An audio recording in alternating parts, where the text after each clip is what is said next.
भाई क्या नाम है आपका? मेरा नाम है गिलदीप। कहाँ से आए आप? मैं जलंधर से हूँ। आप अपनी गवाही खुद बताएं, क्या गवाही है आपकी? ब्रदर जी, मेरी गवाही ये है कि मैं पंजाबी इंडस्ट्री में और बॉलीवुड इंडस्ट्री में एज अ प्रोफेशनली सिंगर हूँ।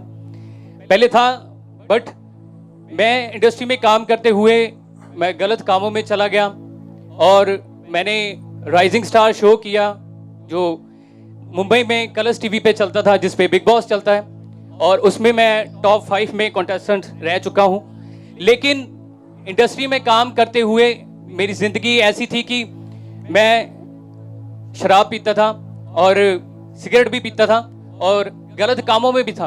आप नशे के साथ साथ व्यभिचार में भी थे? जी जी जी जी। कैसी लाइफ थी आपकी उस समय? ब्रदर जी, लाइफ मेरी ऐसी थी कि मैं ये सोच रहा था कि इंडस्ट्री में अगर मैं काम कर रहा हूँ और इतनी सक्सेसफुल लाइफ पाना चाहता हूँ, मैं पागल था कि मैं बॉलीवुड में गाऊं, एज अ प्लेबैक सिंगर सब एक्टरों के लिए गाऊं। ब्रदर आप बताएं, ये जो फोटोज हैं आपकी, ये किनके साथ है आपकी फोटो? ये कलर्स टीवी पे मेरा ऑफरिंग ग्रुप था, ये मैं लीड सिंगर पे खड़ा हूँ। ये मेरे शोज की सारी फोटोज हैं, पोस्टर्स हैं। ये मास्टर सलीम जी के साथ हैं।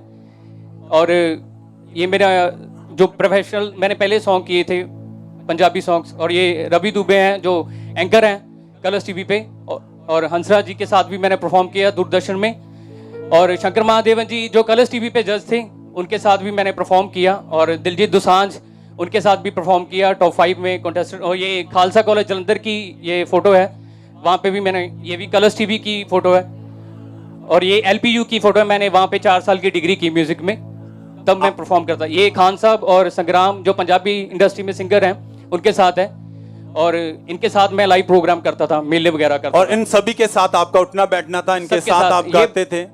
ये बॉलीवुड सिंगर बैनी दयाल है जो सब इंडस्ट्री में प्लेबैक सिंगर के लिए गाते हैं, उनके सब एक्टरों के लिए गाते हैं। बॉम्बे में था मैं तब, MTV में। आप इनके साथ बॉम्बे में थे? जी जी जी जी। अब बताएं कैसे था आपका उस समय, लाइफ कैसी थी आपकी? लाइफ ब्रदर मेरी ऐसी थी कि मैं बिल्कुल ही, मतलब मैं ये सोच रहा था कि अगर मैं ऐसी ही लाइफ गुजारूंगा कि नशा भी करूंगा, इंडस्ट्री में काम करते हुए इतना पैसा कमा के, मतलब मुझे ज़्यादा ऐसा था कि मैं अगर पैसा कमाता था तो मैं सारा पैसा अपने कपड़ों पे और अपने यारों दोस्तों में उजाड़ देता था ऐसे ही। आप अपने ऐशो आराम में सब खर्चा करते थे, घर वालों को कुछ नहीं देते थे? आपकी लाइफ टोटली पूरी तरह से ऐसी थी सारी? ब्रदर जी, घर में मैं खर्चा देता था, अपनी पॉकेट मनी भी रखता था, लेकिन इतना पैसा कमाने के बावजूद भी मैं मेले वगैरह करता था, और भी शोज वगैरह करता था, डिवोशनल शोज करता था, मैरिज के शोज करता था, होटल के शोज करता था। तो मैं ये सोच रहा था कि हाँ, पैसा ही सब कुछ है और बस मेरी लाइफ ऐसे निकलेगी। मैं बॉम्बे में काम करता हूँ, 1 साल मैं बॉम्बे में रहा और लवली प्रोफेशनल यूनिवर्सिटी में पढ़ा, पैसा कमाऊंगा, बस यही सब कुछ है। और इसके साथ साथ जो मैं नशा वगैरह करता था, गलत कामों में था, गलत संगति में था, तो मैं ये सोच रहा था कि जब मैं ड्रिंक कर लेता था तो मुझे ये लगता था कि मैं अपनी लाइफ को स्पॉइल कर रहा हूँ। जब मैं मुंबई में था तो मैं उन एक्टर्स का नाम नहीं लेना चाहता, उस चैनल का भी नाम नहीं लेना चाहता। जब मैं उनको देखता था तो मैं ये सोच रहा था कि इंडस्ट्री में ये लोग ऐसे, हम इनको ऑन स्क्रीन देखते हैं और ये ऑफ स्क्रीन कुछ है और ऑन स्क्रीन कुछ है। क्योंकि मैं 2 साल जैसे बॉम्बे में रहा, तो आप जब उनको स्क्रीन पर देखते तो अच्छा लगता था कि मैंने ऐसे बनना है, मगर जब आप उनके बीच में रहे, आपने उनकी जिंदगी को बैक पर देखा, बैक साइड से चेक किया, तो क्या लग रहा था उस समय आपको? ब्रदर जी, मैं ये देखता था कि इंटरनल लाइफ इनकी कुछ और है, और ऑन स्क्रीन जैसे मैं सोच रहा था कि सब कुछ बढ़िया है, सब कुछ अच्छा है। लेकिन जब मैं उनको देखता था कि कोई सिगरेट पीता है, कोई कुछ करता है, कोई प्रोड्यूसर ये करता है, कोई कुछ डायरेक्टर ये करता है, और मैं ये सोचता था कि अगर मैं ऐसे ही इंडस्ट्री में काम करता रहा तो मेरी लाइफ बिल्कुल स्पॉइल हो जाएगी।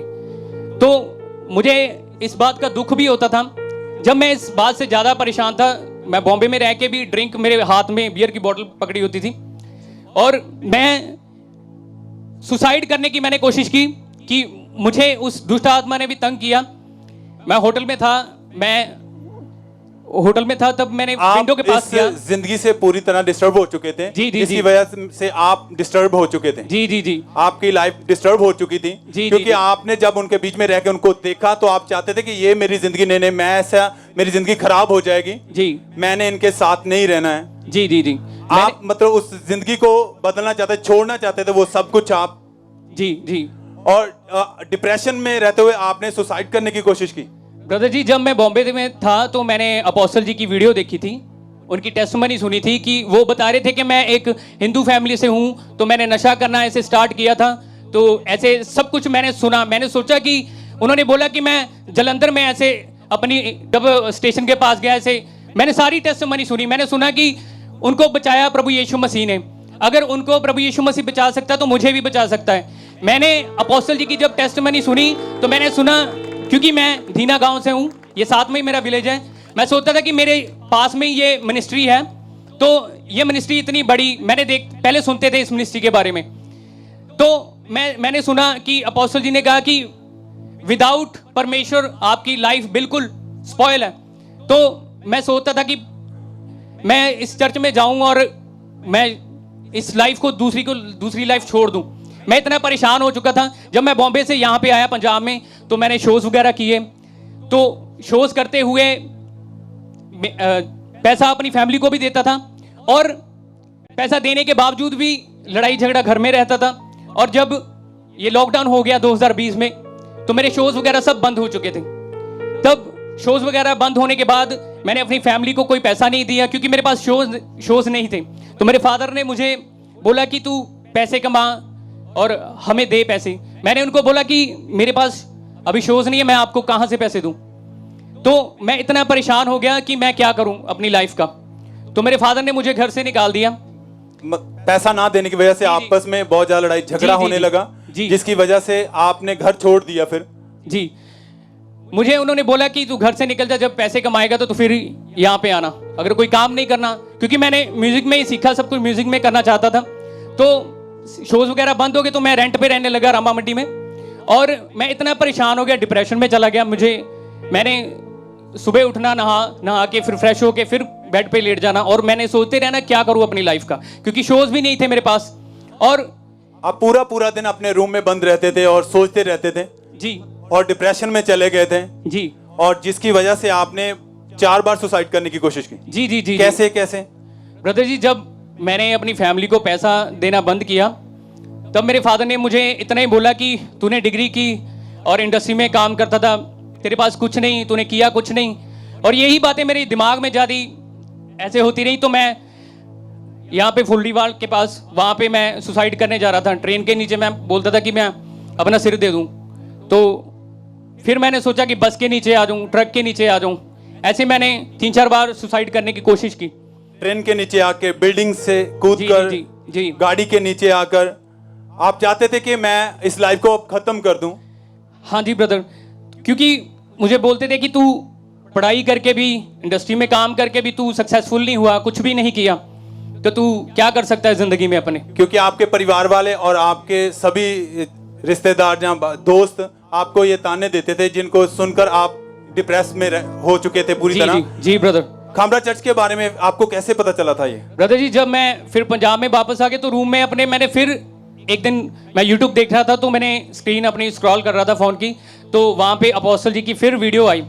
मैंने सरमन सुनने स्टार्ट किए, फिर मैंने वीडियो सुनी अपोस्टल जी की टेस्टमनी, फिर दोबारा सुनी, फिर मैंने ज़्यादा सरमन इनके सुनने स्टार्ट कर दिए।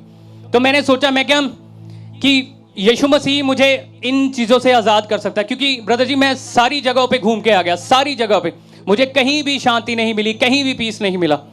तो मैंने सोचा कि मैं इस चर्च में जाऊंगा और परमेश्वर मुझे चंगा करेगा, आज़ाद करेगा। सब पहले तो अपने हाथों को उठाएं, परमेश्वर के लिए थैंक्स करें। Thank you Jesus. परमेश्वर के दास के लिए थैंक्स करें, क्योंकि खुदा ने उनको चुना है।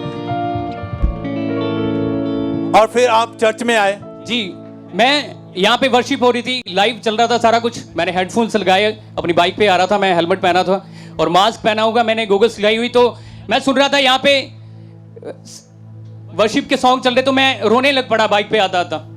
जब मैं चर्च में आया, ओवरफ्लो सेक्शन के बाहर मैं खड़ा था, तो मुझे मेरे सामने, मेरी आंखों के सामने जितने मैंने पाप किए, जितनी मैंने गलतियां की, वो सभी मेरी आंखों के सामने आ रहा था। तो मैं परमेश्वर से ये मांग रहा था कि परमेश्वर, तू माफ करने वाला परमेश्वर, मुझे माफ कर दे, मेरे गुनाहों को माफ कर दे। परमेश्वर, तू धर्म और जात को नहीं बदलता, तू हमारा जीवन बदलता है।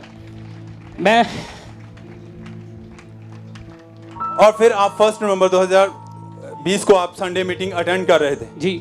क्या हुआ उस दिन?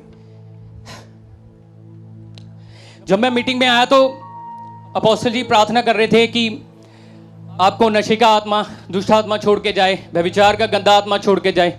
आइए हम उस प्रार्थना को सुनते हैं पहले।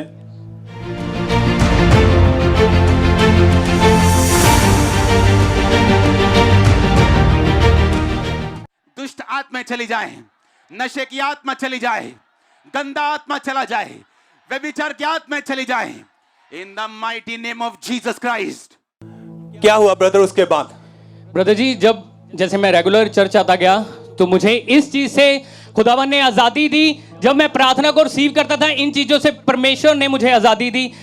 अपोस्टल जी की प्रार्थना को मैं रिसीव करता था। मैंने परमेश्वर को बोला कि परमेश्वर तेरा मैं थैंक्स करता हूं, लाखों करोड़ों बार मैं तेरा थैंक्स करता कि तूने जलंधर में अपना दास खड़ा किया, जिसके द्वारा ये लाखों रूहें बची हैं। मैं परमेश्वर का छाती ठोक के थैंक्स करता हूं कि परमेश्वर ने अंकुर नूल्ला जी को खड़ा किया जलंधर में। Thank you Jesus, hallelujah. भाई आप कितने समय से आप पूरी तरह आजाद हैं डिप्रेशन से, नशों से?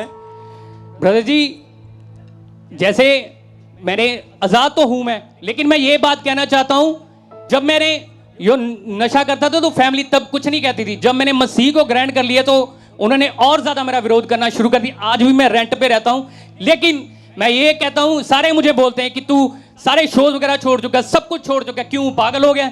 मैं उनको ये बोलता हूं कि नहीं, मैंने जिंदा परमेश्वर को जाना है जिसकी कब्र आज भी खाली है, और मैं उसको ही मानूंगा, उसके लिए गाऊंगा, उसके लिए है जीऊंगा। मैंने अपने फादर को, मेरे फादर ने मुझे बोला कि तू अंग्रेजों के गुरु को मानता है। मैंने उनको बोला मैं अंग्रेजों के गुरु को नहीं मानता, मैंने बाइबल पढ़ी। परमेश्वर ने इस भाई की लाइफ को चेंज किया है। सब जन अपने हाथों को उठा के हालेलुया।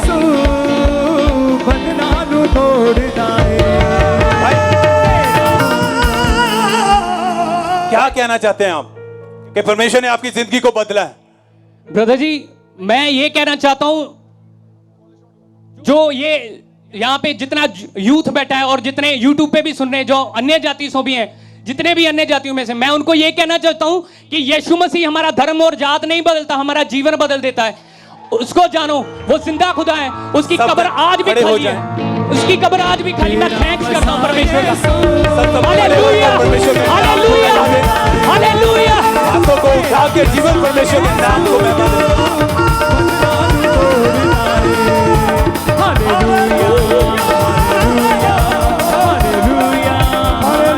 तो भाई आपके सामने खड़े हैं जिनकी लाइफ पूरी तरह डिस्टर्ब हो चुकी थी। वो आप सुन चुके हैं उनके मुंह से कि कैसे परमेश्वर उनकी जिंदगी को बदला है, उनकी लाइफ परमेश्वर में आने से पहले कैसी थी।